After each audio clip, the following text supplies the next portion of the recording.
This is the L2C Media Network. Happy Friday, everybody. Happy freaking ass Friday. It's 10:45. I've been out all day. Just got put in the microwave. As you can tell, it's beeping. Hi, what's going on? Guys, are you ready for the weekend? Frank? Not really. Yeah, I haven't done. When are we going back to doing the podcast? I want to know. You got a Twitch channel that's not doing anything. Spreaker is not the best choice anymore, so why not just move the whole damn thing to Twitch? Earn a little bread there. I mean, come on.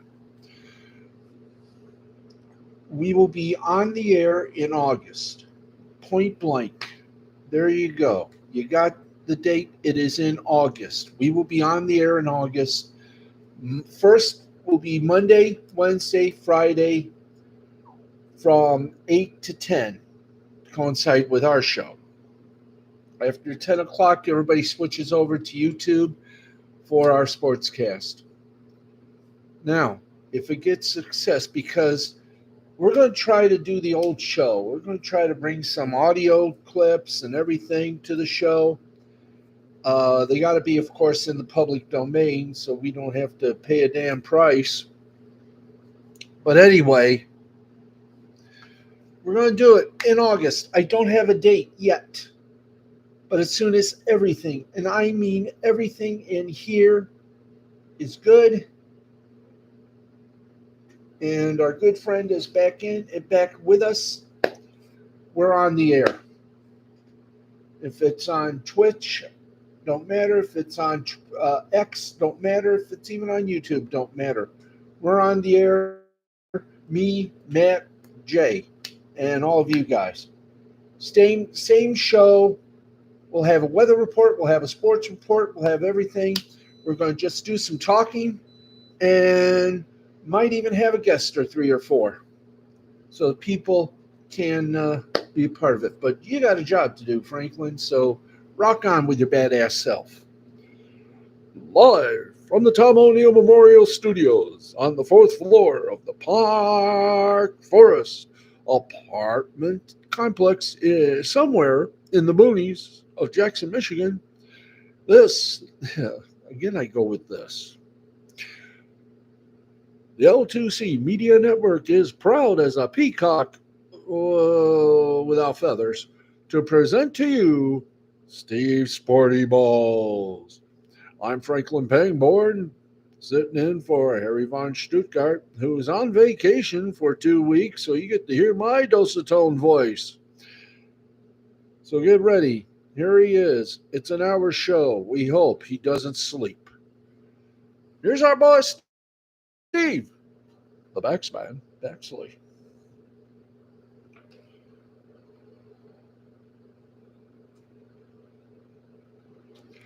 Hi, remember me? Remember meat? Welcome, everybody, to our little show of shows. We are back, although not on at 10 o'clock. I blame no one because, well, I expected things to go crazy here. Give me about a minute. I got to put 2 minutes in the wave for my supper. Just bear with me for a moment.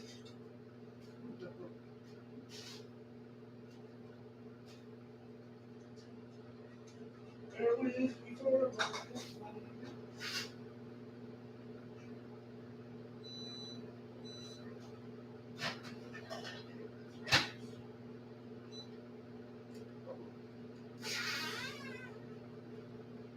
Let it blow, let it blow, let it blow.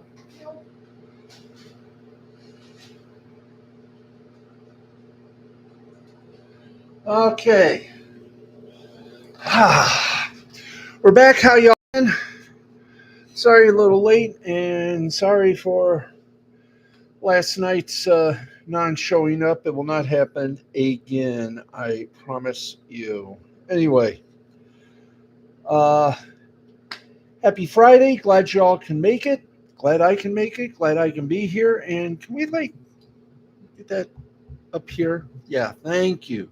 Thank you. Now I can actually hear.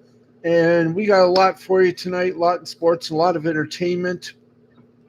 So uh glad you're here for, I guess we're gonna say, close to an hour of a show. So let's get to it, shall we? Conjure up our good friends over at CBS Sports. We got some wrestling to report and everything else. Okay, let us get to it here. In the NBA, yes, friends. The NBA is on the top of our sports news. And yes, friends, it is sports news. From an entertainment perspective, the NBA's 2023 in-season tournament was a rousing success. The Lakers won, and Tyrese Halliburton broke out as a national superstar during Indiana's electrifying run. You could tell players were legitimately into the games. The stakes really meant something, if only as a matter of competitive pride for the already rich stars, but also for the $500,000 that went to each player on the winning team, which, let's face it, is no small hunk of cheese for some of the young bench guys. Now, on Friday, the 6 groups, which are separated by conference and randomly drawn based on win-loss records from the 2023-24 season, regular season for the 2024 NBA Cup, were revealed. They are as follows. The West, Group A, the Minnesota Timberwolves, the LA Clippers, the Sacramento Kings, the Houston Rockets, and the Portland Blazers. For the West, Group B, Oklahoma City Thunder, Phoenix Suns, Los Angeles Lakers, the defending champions, the Utah Jazz, the San Antonio Spurs. And in the West, Group C, the Denver Nuggets, the Dallas Mavericks, the New Orleans Pelicans, the Golden State Warriors, bang, bang, and the Memphis Grizzlies. In the East, Group A, the New York Knicks, the Orlando Magic, the Philadelphia 76ers, the Brooklyn Nets, and the Charlotte Hornets. In the East, Group B, Milwaukee Bucks, Indianapolis Pacers, Miami Heat, the Toronto Raptors, the Detroit Pistons, yes, the Pistons. In the East, Group C, Boston Celtics, the NBA champion, Cleveland Cavaliers, Chicago Bulls, Atlanta Hawks, and the Washington Wizards. Now, as a reminder of how this formatting works, the following explanation comes from the NBA.com. All 30 teams have been randomly drawn into groups of 5 within their conference based on win-loss records from the 23-24 regular season. Beginning Tuesday, November 12th, and continuing through December 3rd, each team will play 4 designated group plays on Cup nights.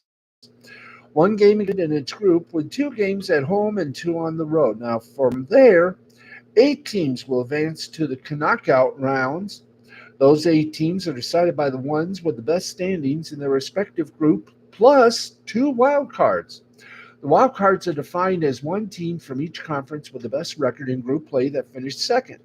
Once the knockout round starts, it'll be single elimination games in a team's respective market before shifting the semis and championships to Vegas, baby, in mid-December.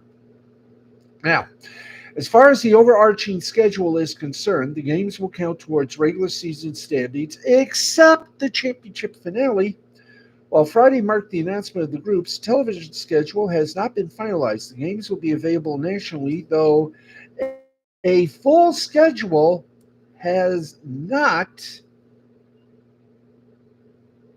high. It's The television schedule has not been finalized. The games will be available nationally through a full schedule, though a full schedule will not be released until next month, August, and we will have them for ye. Okay, another little NBA reportage.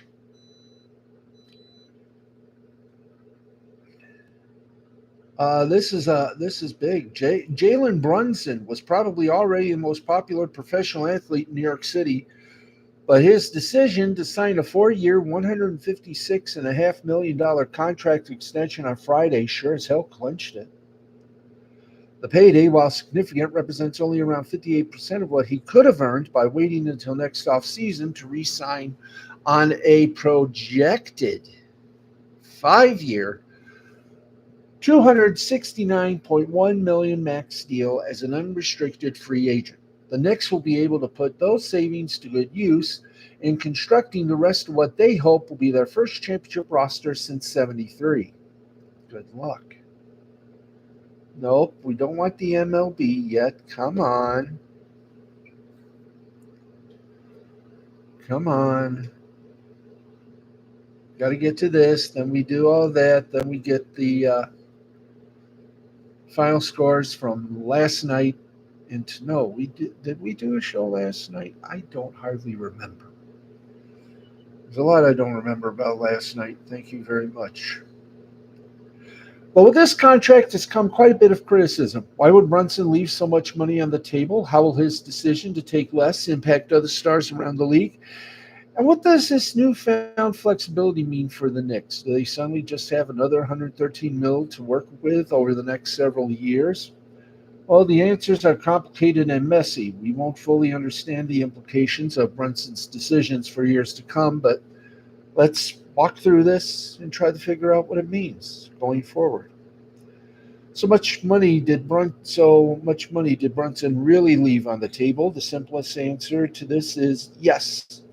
If you assume that Brunson was going to sign a 5-year max contract with the Knicks next summer, the gap between that deal and the one he just signed Friday was roughly 113.6 mil. However, that's significantly oversimplification for several reasons. Let's look at the contract year by year. The 24-25 season in either scenario is a wash. The only way the Knicks could have added salary to Brunson's deal for this upcoming season would have been by creating cap space to execute a renegotiation and extension. They operated above the cap, so that wasn't on the table. Brunson was always going to earn the 25 mil or so that he was contractually guaranteed when he signed originally with New York 2 years ago this season. The new money begins in the 25-26 season. Now, this new deal covers 3 guaranteed seasons before strategically giving Brunson the chance to opt out ahead of the 28-29 season. I'll give you more on that in a bit. His new deal gives him a 40% raise on his 24-25 salary before rising by 8% annually thereafter. That is the maximum allowable under veteran extension rules. Had he waited until next summer, his new salary would not have been needed to be linked to his old one. He would have become a free agent eligible to earn anything up to his max, which would have been 30% of the salary cap as a 7-year veteran with those same 8% annual raises attached. The difference in those figures is significant, but it's not 113.6 mil. Let's give it to you in straight money speak. In the 25-26 season, the extension salary $34,944,001. The 2025 projected free agent salary $46,394,100, a difference of $11,450,099. The 26-27 season, the extension salary is $37,739,521. The projected free agency salary $50,105,628, a difference of $12,366,107. For the 27-28 season, the extension salary would be $40,535,041. The projection free agent salary in the 2025 projected free agent salary 150,316,884, a difference of 37,098,321. The total, oh, excuse me, the 27-28, we did this right, but we gave you the wrong difference. The difference is 13,200,000. No, let's try that again. The extension salary in 27-28, 40,535,041. The 2025 projected free agent salary, 53,817,156. The difference of $13,282,115. The total for the extension salary, 113,218,563. The total of the 2025 projected free agency salary will be 150,316,884, with the difference being 37,098,321. The difference in the 24-25 season is non-existent, and then in 3 seasons that follow, Brunson has sacrificed around $37.1 million compared to what he otherwise would have made. Yes, technically, we are not covering the entirety of the deals here. That $113.6 million figure is legitimate in that it covers what this extension pays Brunson compared to the absolute maximum he could have earned by waiting. However, it was unlikely that Brunson actually would have wanted to commit himself to New York beyond the 27-28 season for one simple reason. This will be his 10th in the NBA, and after a player has played 10 NBA seasons, he becomes eligible for the highest possible max contract, one that starts at 35% of the salary. What Brunson actually has done with this extension, and what he probably would have done had he actually become a free agent next off season, was set himself to become a free agent at the exact moment in which he is eligible to earn the most possible money while still retaining the most possible value as a player. Brunson will still only be 32 in the summer of 28, and the salary cap is expected to rise 10% annually each year because of the reported new media rights deal. That sets a projected salary cap of around $205.8 million for the 2029 season. If he becomes a free agent in the summer of 28, then he will be eligible to re-sign on an enormous 5-year contract that will carry him through the end of his prime. And if you don't believe me, check it out. 2029 season salary $72,042,211. 29 to 30 or 2029-30 season $77,805,587. 2030 to 31, $83,568,963. 2031 to 32, $89,332,339. In the 32-33 season, $95,095,715 for a grand total of $417,804,815. Were there financial benefits to Brunson signing now? Whether it's $37 million or $113 million, it's worth it for a better chance to win a championship. But let's take winning off the table for a second. In purely financial terms, yes, this man is set for life. Period. End of discussion. End of statement. It is going to be huge. You just got to believe it. We can't. I mean, we're going to have to continue this little thing tomorrow because there are a lot of things to literally take breath on. But just to say it in its proper perspective, he's set for effing life. Wow. Okay. 19 minutes we've been on the air. Actual time 11:05 p.m. East Coast time. Glad you can be with us for this Fun little showcase of show. Uh,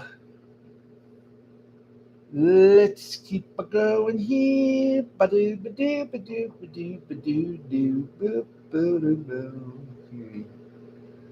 Let's see what we got here. Ah, well, um, here's something to think about from the NFL as we go to our NFL report. Yes, thank you, microwave. You're calling me, and I'm doing a show. Haha. Okay, as back-to-back Super Bowl champions and with three titles in the last 5 seasons, the Kansas City Chiefs aren't really competing with teams in the AFC West. They're in a race against the ghost of Tom Brady, Bill Belichick, and the New England Patriots dynasty. Kansas City's 8 consecutive division titles stand alone as the second longest title winning streak in NFL history, behind only the Patriots' record run of 11 division crowns in a row from 2009 to 2019. The Chiefs' streak predates three-time Super Bowl MVP quarterback Patrick Mahomes, as it began in the last 2 seasons of Alex Smith's run as Kansas City quarterback in 2016 and 2017. Both were Pro Bowl campaigns. Given the LA Chargers and Las Vegas Raiders are starting over with new regimes in the front office and also on the coaching staff. And the Denver Broncos quarterback room consists of 2024 NFL Draft 12th overall pick quarterback Bo Nix, Zach Wilson, and Jarrett Stidham. It's much more likely than not that the Chiefs run their streak to 9 in 2024. They have a minus 250 odds to take home first place in the AFC West once again, according to Caesar Sportsbook, making them the biggest first place betting odds for any team in any NFL division. Now, with all that in mind, let's take a look at 4 reasons why the Chiefs might somehow not win the AFC West in 2024, which, to be clear, is highly unlikely since Mahomes has proven he can make up for almost any deficiency Kansas City might have. The internal question, or the internal reasons the Chiefs may not win the AFC West in 2024, and hello, Joe of the Mask. That is, if he doesn't blow it all, but at his age, I doubt he's going to blow through all that money. Well, that's true. That is true. Now, here's the eternal reasons the Chiefs may not win the AFC West in 2024. Tight end Travis Kelce's age begins to show even more, and no one else steps in the passing game. 7-season streak of 1,000 yards receiving seasons came to an end in 23, with a 9-time Pro Bowl tight end finishing under 1,000 yards. He had 984 for the first time since 2015 when he was 26, and earned his first Pro Bowl nod. He turned 35 on October 5th. He signed a restructured 2-year, $34.3 million contract that wraps up after the 2025 season. The end of the legendary 35-year-old's career is coming around the corner, and he seems to know it with tears welling in his eyes in the video message Chiefs posted of him after he signed the contract. Yes. Kelce's 10.6 yard per catch in 2023 was the lowest of his career, and if he continues to be on the decline in the upcoming season, the Chiefs will likely need someone else to take a big step forward to mitigate the drop-off that comes with aging into your mid-30s in the NFL. Taylor Swift, are you available? The Chiefs' top returning target outside of Kelce is 2023 second-round wide receiver Rashid Rice. His 7 receiving touchdowns led the team while he ranked second in both catches, 79 to 93, and receiving yards, 938 to 984, behind Kelce. But the problem with Rice is that he is expected to receive a multi-game suspension to begin the 24 season for his part in a multi-vehicle crash in Dallas this offseason. If the suspension is lengthy and or he doesn't have the same juice in 24 because of the extended layoff, that could limit his impact because the next 2 options are a rookie, 28th overall pick receiver Xavier Worthy, who's 4.21 second 40-yard dash at the NFL Combine is a new league record. And free agent signee Marquise Hollywood Brown, who just had one 1,000-yard receiving season in 5 years, plus his occasionally provocative for drops, is well known. Productivity or productivity for drops is well known. Kansas City's wide receiving room as a whole already has a down year despite the Super Bowl win over the San Fran 49ers. The Chiefs receivers had the most drops at 28, the highest drop rate, 12% in the NFL's. Mahomes had the worst touchdown to interception ratio, 1.6, targeting wide receivers 10 or more yards downfield in the entire league. And Mahomes averaged a career low 7.7 yards per pass attempt, targeting wide receivers, 20th in the NFL. If Rice, Worthy, or Brown can't take their respective games to higher levels in 24, the Chiefs' passing game could suffer even more as Kelce continues to age. Number 2, Kansas City's offensive line deficiencies become more pronounced. The offensive line was not stellar last season. Its 36.4% quarterback pressure rate allowed ranked in the bottom half of the league last season, 20th. Most of that pressure allowed came when defenses sent standard 4-man pass rushes at the Chiefs because they were blitzed on just 21.5% of their quarterbacks' dropbacks. The second lowest rate in the NFL, only the Miami Dolphins, 20.6% blitz rate faced on quarterback dropbacks. Now that's a problem because it shows their offensive line can have issues even though they typically aren't outmanned in terms of pass rushers versus pass blockers. The Chiefs did only surrender 26 sacks last season, the second fewest behind only the Buffalo Bills, 24. But there are many times a quarterback can have a greater impact on that metric than his offensive line. Mahomes' mobility is a great illustration of that point. Right tackle Juwan Taylor, the former Jacksonville Jaguar who signed a 4-year, $80 million deal with Kansas City last season, failed to live up to his contract last year.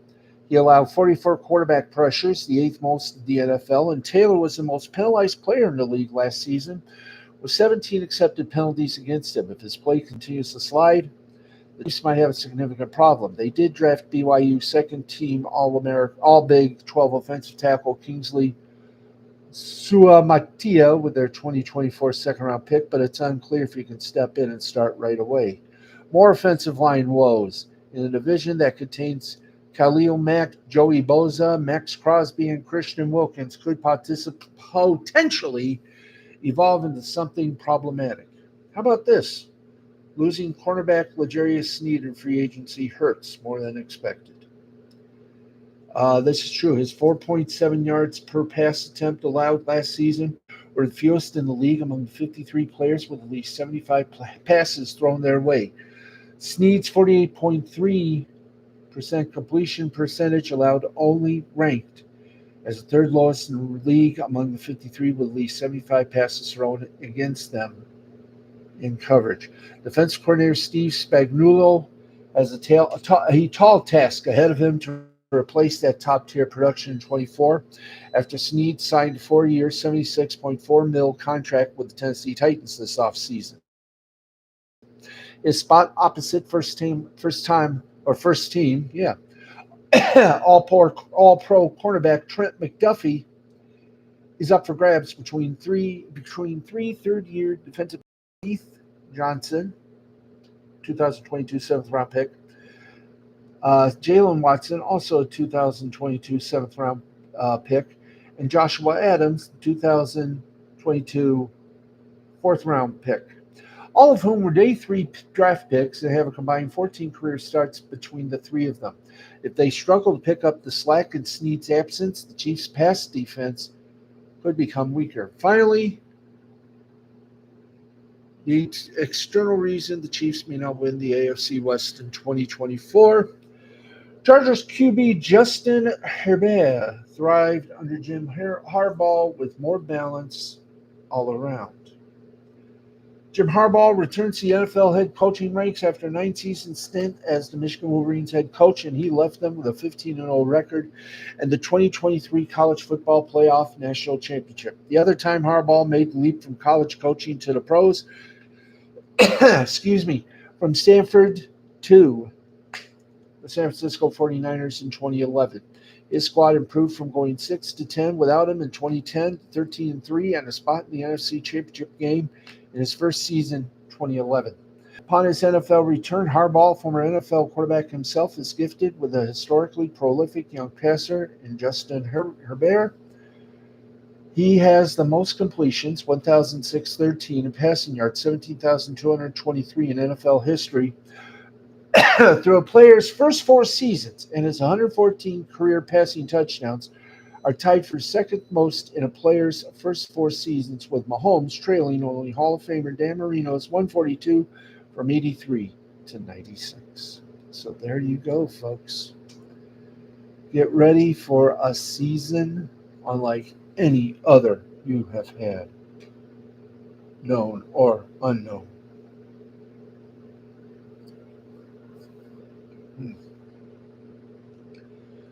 Let's see what we got here. What more in our sports cavalcade shall we do? Well, let's give you what we call our news burst. And here we go with them. The news burst, ladies and gentlemen, where you hear it about as good as it can get. And here we go. It's a combination of entertainment and sports. So, if you're ready, I'm ready. We're all ready. Let's get to it, Pruitt. As soon as everything comes up. All right. Let's get going, kids. Here we go. From our friends at Awful Announcing, earlier this week, CBS's parent company, Paramount Global, finally reached terms on an unexpected $8.4 billion merger with Skydance Media. Excuse. The deal possesses the potential to have a major impact on the NFL. The league now has the ability to renegotiate its own deal with its longtime media partner through a change of control provision. Speaking to CNBC's Squawk on the Street earlier this week, Roger Goodell remained evasive about the league's plans regarding the deal. We'll obviously be paying close attention to the process. We know Skydance. We're partners with Skydance. They've done a terrific job with our relationship. So we'll look at the structure of the deal. We'll see how it impacts us. We'll see how it impacts our business, and we'll make the best decision for the NFL at that point. End quote. Well, while Goodell is seemingly leaving all options available, one sports media insider doesn't expect the league to renegotiate its deal. Ooh. At least not in a way that would affect CBS's rights fee. In his latest newsletter, which is behind a paywall, Puck's John Allrond revealed that while the NFL might use the Skydance merger to leverage additional perks from Paramount, CBS's $2.1 billion rights fee will likely remain untouched. Said Allrond, or wrote Allrond, quote, "None of my sources believe that the NFL would open up CBS's deal and demand a larger rights fee, but they do believe the league would twist arms in a more subtle way. Enhancing the value of its existing deal with Skydance, say, or noodling with the CBS telecast, or perhaps having the network run more promos for the league and its teams, probably all above and more," end quote. Now, that's likely welcome news to CBS, with our end noting that the NFL has an incredible amount of leverage. Not only is its partnership with the league one of CBS's most important assets, but the NFL's current rights deal, which went into effect just last year, is already undervalued in the wake of the NBA's $76 billion agreement with ESPN, NBC, and Amazon, which is yet to be finalized. The NFL, however, isn't exactly hurting for money. That's ever stopped it before. And as Goodell alluded to, it has a pre-existing relationship with Skydance Media via NFL Films. At this point, it likely makes the most sense for the NFL to continue to keep its media rights package intact. intact and potentially, almost assuredly, opt out of the entirety of the deal as early as 2029, although it certainly won't hurt if the league can use CBS's current situation to leverage some new employees. So we'll have to find out about that now, won't we? Yes, we will. Meanwhile, another awful announcing. Shannon Spake, who joined Fox Sports in 2016 and has worked extensively in NASCAR, college sports, and NFL coverage, is no longer with the company. Quote, well, um, quote, Fox Sports for letting the popular versatile broadcaster Shannon Spake leave the network, wrote former USA Today columnist Rudy Marksky on X Friday. Spake has been the face of NASCAR along with sideline reporting. Marksy has built up a track record of being right on sports media reports in recent years. Our friends at Awful Announcing has also reached out to Spake and Fox Sports for confirmation. Spake was named host of Fox's NASCAR race coverage in 2019 and handled and has handled anchor duties for NASCAR Cup Series, NASCAR Xfinity Series races since, and she also co-hosted the daily FS1 program, the recently canceled NASCAR Race Hub since 2017. Her NFL duties included working as a sideline reporter for the last 7 seasons, teaming with play-by-play announcer Kenny Albert and analyst Jonathan Vilma in the previous 2 years. News broke Thursday that Albert and Vilma would be teamed together again in 2024, though Fox said that decisions regarding sideline reporters had not yet been made. Before arriving at Fox, Spake worked at ESPN in several reporting and hosting roles around college football, basketball, NFL draft, and NASCAR. Before that, she worked for Fox Sports Speed Network as a host and a reportage. And a reporter. That's what I meant to say. So, wow.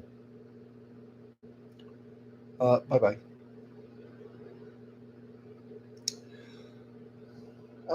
From the fun folks at Cord Cutters News, Paramount Skydance last week officially announced a deal to merge. With this deal, Skydance will buy the Redstone family majority control of Paramount.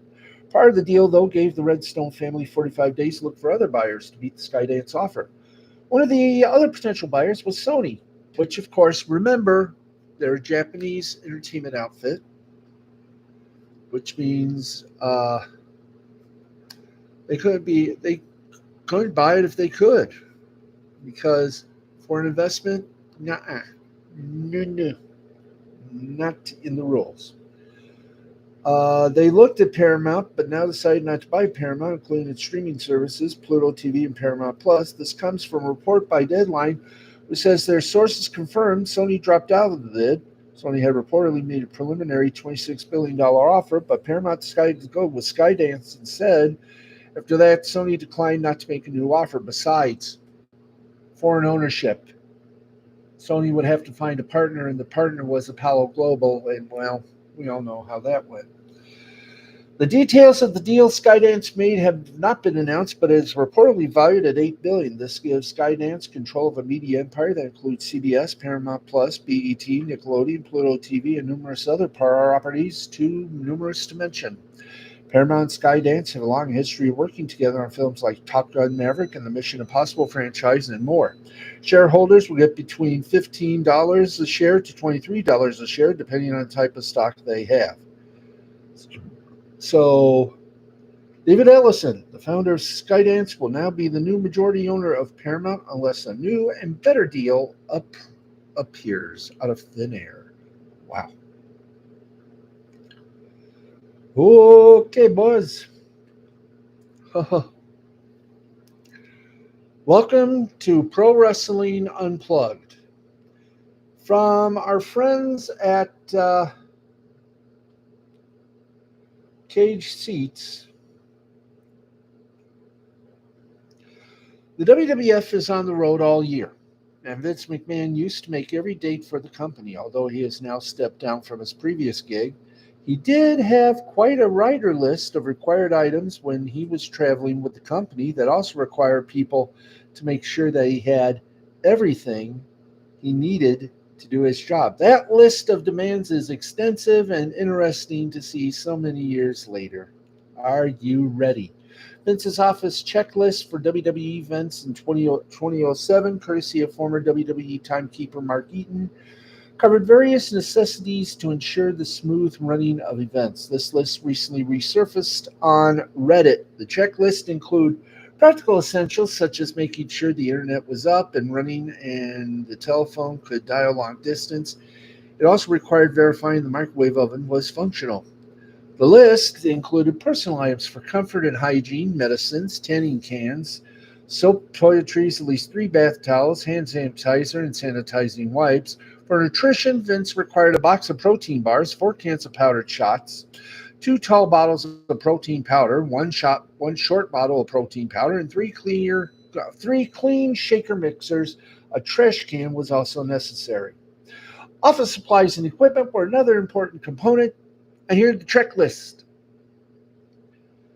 Vince needed an extra table and a range of writing tools, including pencils, pens, sharpies, highlighters, scissors, and a pencil sharpener.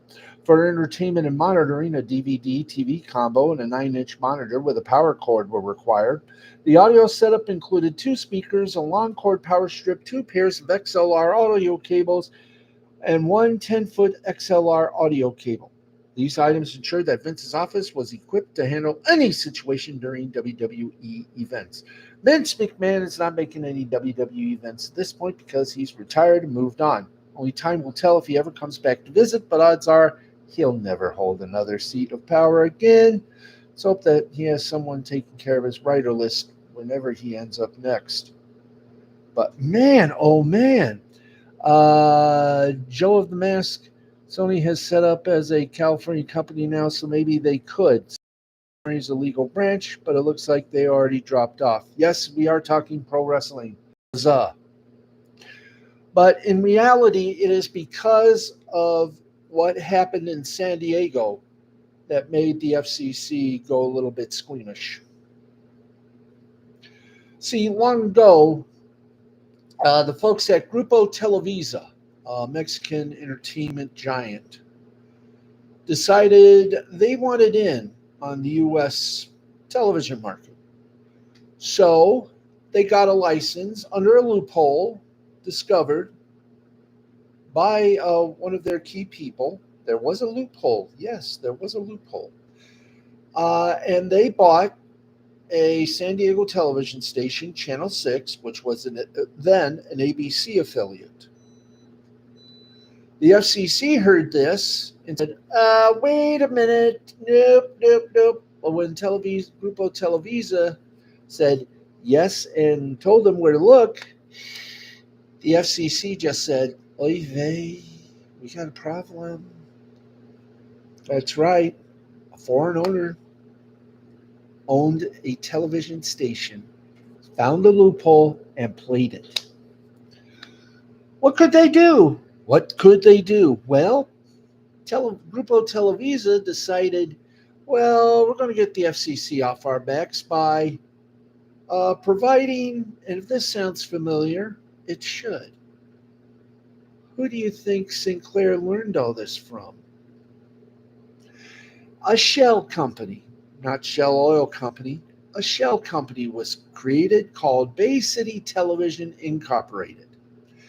And it lasted for about over 50 years until San Diego's Channel 8 took the CW affiliation from Channel 6, XETV, Tijuana, San Diego. Look on YouTube for XETV sign off. They were the only television station in the States that signed off in both American and Mexican and American. But when the CW left XETV San Diego 6, so too did operations. The last English-speaking newscast, San Diego 6 at 10, aired, and after that, at midnight Eastern, gone was the CW, gone was Bay City Television, In its place was Grupo Televisa with Canal 6, an affiliate of Televisa's Channel 5. Wow.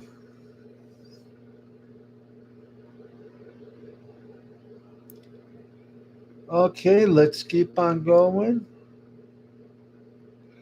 Cheesesteak chain closes 18 Michigan restaurants amid a family legal fight. Detroit, Michigan. Detroit-based fast food chain Lefty's famous cheesecake, hoagies, and grill has closed locations across the country in the midst of a legal battle between founder Sam Barry and minority owner Ali Malad. The company that once boasted 52 locations has shrunk to 20, mostly concentrated in southeast Michigan. There are 17 Lefty's Cheesecake locations left in Michigan, 2 in Florida, and 1 in Ohio. Mallard alleged Sam Barry and his mother, Nafi Barry, who is Mallard's cousin, attempted to squeeze him out by halting franchise plans and not properly sharing money Mallard was entitled to. He filed a lawsuit seeking an unspecified amount of damages for profits lost and seeks the right to buy out the Barrys' share of the company. In 2024, Sam Barry filed a federal counter lawsuit to enforce a non-compete clause against Mallard. The case was dismissed in April, court records show. Now, who owns the cheesecake? Sam Barry, or cheesesteaks. Sam Barry opened the first Lefty's in Livonia in 2012. The fast food style restaurant offers traditional cheesesteaks and specialty options like the Southpaw Spicy Chicken Hoagie and Barbecue Banger. Lefty's menu also offered loaded fries, wings, and cheesesteak egg rolls with a cheesy dipping sauce. Uh, so there you go, right there. Wow. Okay, let's keep going.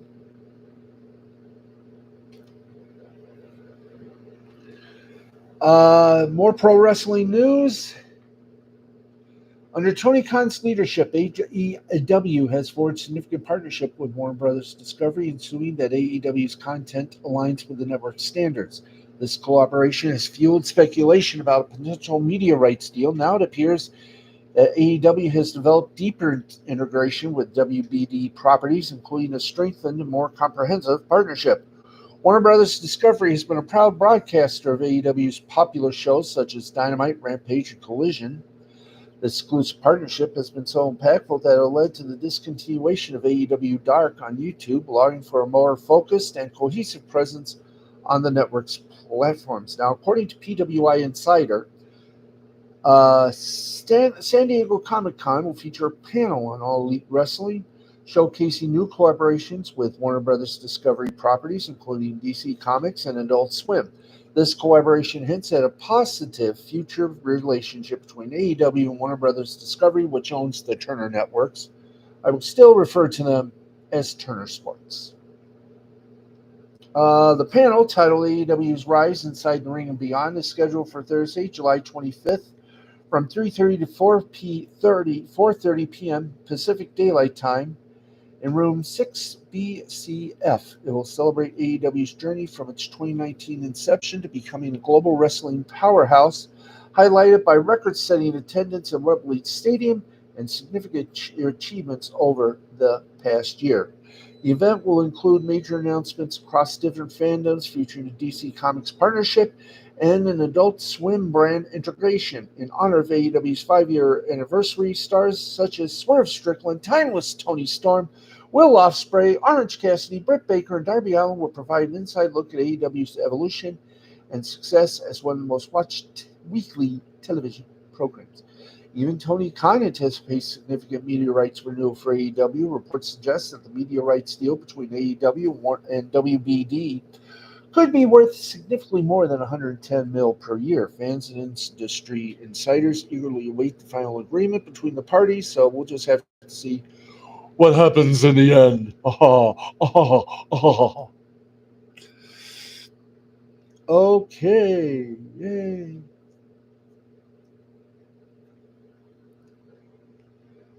Let's see what else we got here. Yeah, we gotta do one thing. What's that you mean? Yes. That is very simple. Here we go. It's time for the Rampage. That's right. It's time for our Rampage review. We cut the BS and we go straight for who won.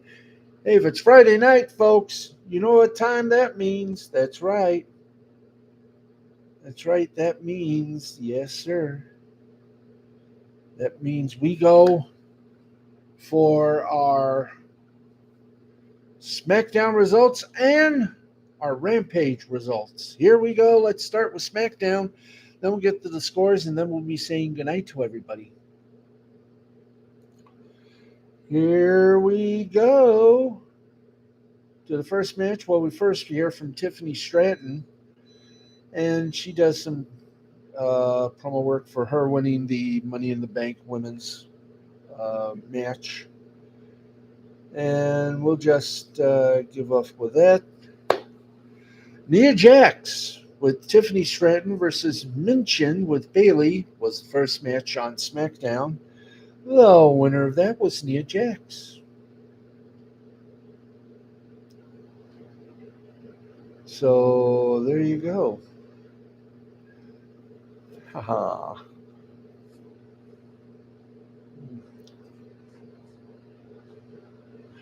Legado del Fantasma with Santos Escobar and Elektra Lopez took on Baron Corbin and Apollo Crews, and the winner of that was Legado del Fantasma. Sí.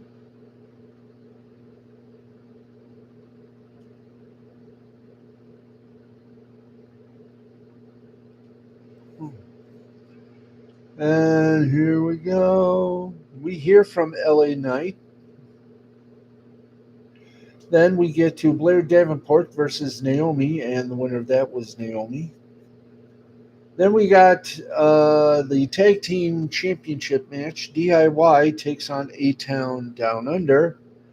And who won that match? DIY. The Bloodline is heard. And all I can say is yippee yappy and yahooey. And they still just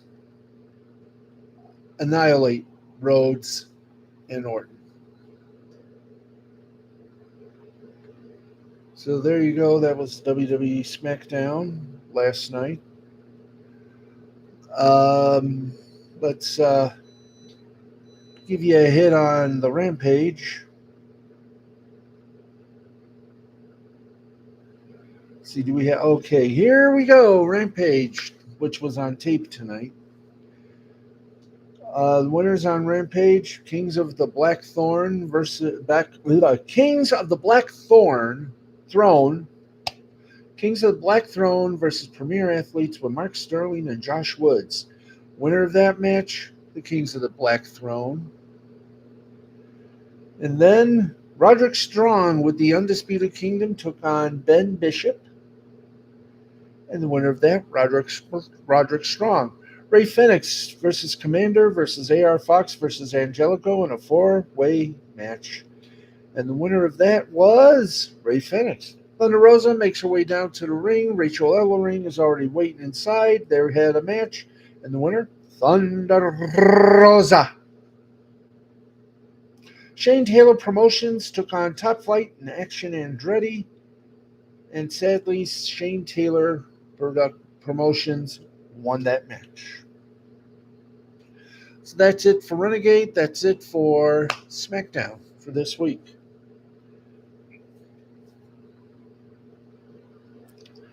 A very gnarly little tete-a-tete there. So now you're asking yourself, gee, what's coming up next? Well, we're in the 53rd minute of this broadcast. We got 7 to go. 6 after I shut down and tell you that tomorrow night, back at 10 o'clock, we got all racing news, more wrestling news from Collision, and a whole lot more if you'll just turn over, and tune in for the weirdest sportscast in television and internet history. That's right, the only show with balls big enough to show, and we show ours every cotton picking night at 10 p.m. unless things happen. Then we come on late. But now, ladies and gentlemen, boys and girls, cats, kittens, frogs, hogs, and assorted little animals, it is time. We've done the Hollywood shtick. We've done the updates. It's time for the scoreboard. So let's get to it. That's right. We got 5 minutes remaining on the show. It's 5 minutes remaining on the cast, and I'm in my post position. Let's take you to the scoreboard where everything may as well just be finale. Here we go. In the WNBA, one game left playing.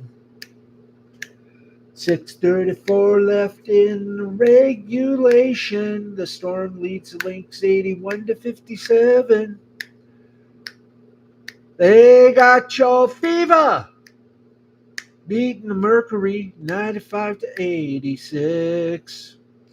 The Aces beat the Dream 84-70. Yeah. Aye, in the Genesis Scottish Open.